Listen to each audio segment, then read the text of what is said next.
ئەمڕۆ دوو هەواڵی ناخۆش و دوو هەواڵی ئومێدبەخشم بۆ هێناون. لە هەواڵە ناخۆشەکان دوو ڕووداوی سەختی هاتوچۆ کە بەداخەوە گیان لەدەستدان و برینداربوونی لێکەوتۆتەوە. لە هەواڵە ئومێدبەخشەکان گەنجانی لەدایکبووی ساڵی 2007 دەتوانن لە هەڵبژاردنەکانی عێراق دەنگ بدەن.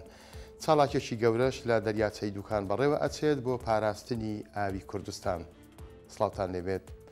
کۆمیسیۆنی باڵای سەربەخۆی هەڵبژاردنەکانی عێراق لە ڕێگەی تۆڕی میدیایی 964ەوە داوا ئەکات گەنجانی لەدایک بووی ساڵی 2007 کە ژمارەیان لە ملیۆنێک دەنگدەر تێپەڕیوە سەردانی نزیکترین ناوەند بکەن بۆ نوێکردنەوەی داتاکانیان و تۆمارکردنیان لە ئامێرەکانی کۆمیسیۆن بە شێوەی باوێمەتری وەکو مافی خۆیان بۆ ئەوەی بەشداری لە هەڵبژاردننی داهاتوی عێراق بکەن.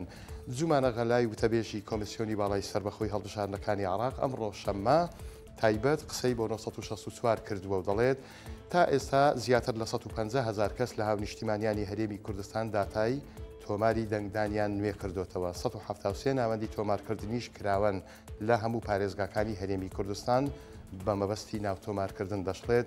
نوێکردنەوەی داتای تۆماری دەنگدەران تا ئەمڕۆ شەممە 24/6 گەیشتۆتە نزیکەی ملیۆنێک کەس و داوا لە گەنجانی لەدایک بووی ساڵی 2007 دەکات کە ژمارەیان لە ملیۆنێک کەس تێپەڕیوە خۆیان تۆمار بکەن یان تۆمارەکانیان نوێ بکەنەوە.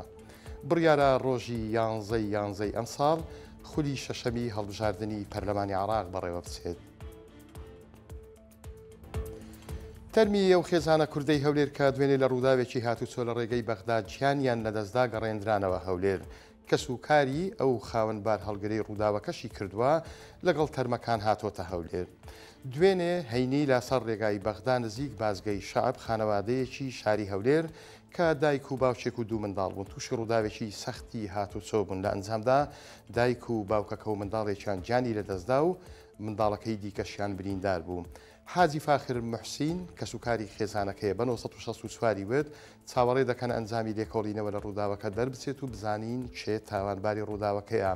سەبارەت بەو منداڵەی لە خێزانەکەش کە لە ژیان داماوە حاجی فاخر ڕایگەیان کە ئێستا لە نەخۆشخانەی و تەندروستی جێگیرە. لەگەڵ هاتنەوەی تەرمەکان بۆ هەولێر کەسوکاری ئەو شۆفێرە بار هەڵگرەی ڕووداوەکەی لەگەڵ ئۆتۆمبیلی خێزانەکەی هەولێر کردووە هاتوون. یەکێک لەوان کە عەرەبە بە 964 وت ئەوان زۆر خەمبارن بە ڕووداوەکە و هەست بە ئازارێکی زۆر ئەکەن ئامادەشن هەرچی بکرێت بۆ کەمکردنەوەی خەمی ئەو خێزانەی هەولێر پێویست بێت ئەوان بیکەن. ئاشکراشی کرد کە شۆفێری بار هەڵگرەکە دەستگیر کراوە و ئێستا لە زیندانە تا ئەنجامی لێکۆڵینەوەکان تەواوە بێت. ڕێگای پردێ بۆ کەرکووک وەک سێگۆشەی بەرمۆدا و ڕێگەی نوێی مەرجی لێ هاتووە. ئەمڕۆژ ڕووداوێکی دیکەی ناخۆشی هاتوچۆی تێدا تۆمار کرا کە چاو باوەڕ ناکات ئۆتۆمبیل چۆن کەرت و پرد بووە. ئەمڕۆ بەیانی ئۆتۆمبیلێکی مۆستانگ لە ڕێگەی پردێ کەرکووک بەخێراییەکی زۆر خۆی بەستونێکدا کێشاو لە ئەنجامدا دوو خوێندکاری زانکۆ کە لە ناو ئۆتۆمبیلەکەدا بوون گیانیان لەدەستدا و خوێندکارێکی دیکەشکە کەس بوو بریندار بوو. هەروەها تووشی شۆکێکی گەورە هاتبوو.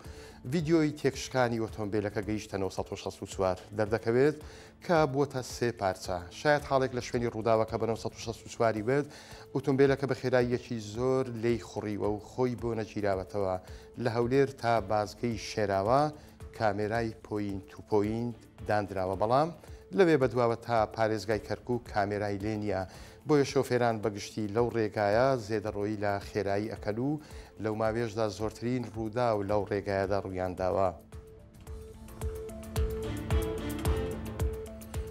لە دەریاچەی دووکان کار بۆ پاراستنی سەرچاوە ئاویەکان و داکۆچیکردن لە ژینگە ئەکرێت. ئەویش بە ئەنجامدانی فیستیڤاڵی بەهێزکردنی کوردستان کە تیایدا چەندین چالاکی و کاری جیاواز بەڕێواچن.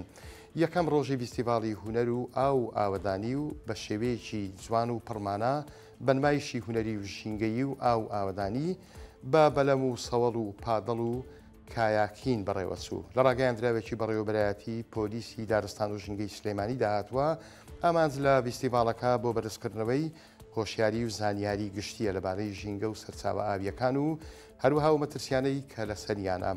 لالایەکی دیکەشەوە بۆ چەند نمایشێکی هونەریە کە پەیامیان پاراستنی ژینگە و بڵاوکردنەوە و نیشاندانی لایەنی هونەر و موزیک و پێکەوە ژیانە. فیستیڤاڵەکە لەلایەن ڕێکخراوی پارێزەرانی ئاوی عراق و کوردستان بە هەمانجی لەگەڵ قایمقامەتی قەزای دوکان و بەشی پۆلیسی دارستان و ژینگەی دوکان ڕێکخراوە.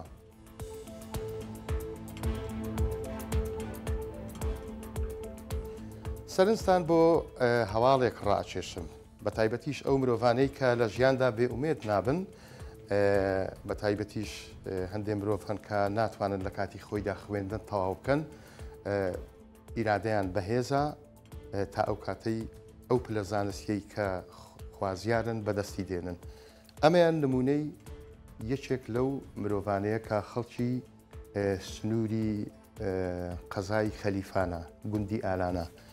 کاک ئەرسەلان ئالانەیی یەکێکە لەو گەنجانەی کە ئەڵێ لە ساڵی 1986ەوە دەستی بە خوێندن کردووەواتە 39 ساڵ لەمەوبەر، بەڵام بە هۆکاری جیاواز، هۆکاری بابەتی ئەنفال، ئەو شەڕ و شۆڕانەی کە بەسەر گەلی کووردە هاتووە، دیارە خێزانەکەی ئەوانی شێچێک بووینە لەو دۆخە ناخۆشەی کە تێکەوتون نەیتوانیوە کە وەکو پێویست و لە کاتی خۆی خوێندن تەواو بکات و یەکێکیشە لەو مرۆڤانەی کە خاوەن پێداویستی تایبەتە هێزێکی وەبەرخۆی هێناوە بۆ ئەوەی بتوانێت ئەو دووشت بکە. یەکەمیان پەیامێک بگەێنێ کە ئەو مرۆڤانەی خاوەن پێداویستی تایبەتن، مرۆڤی بە ئیرادەن، هەروەها ئەو ئاواتەی خۆشی بێنێتە دی کە مەبەستێتی خوێندن تەواو بکات.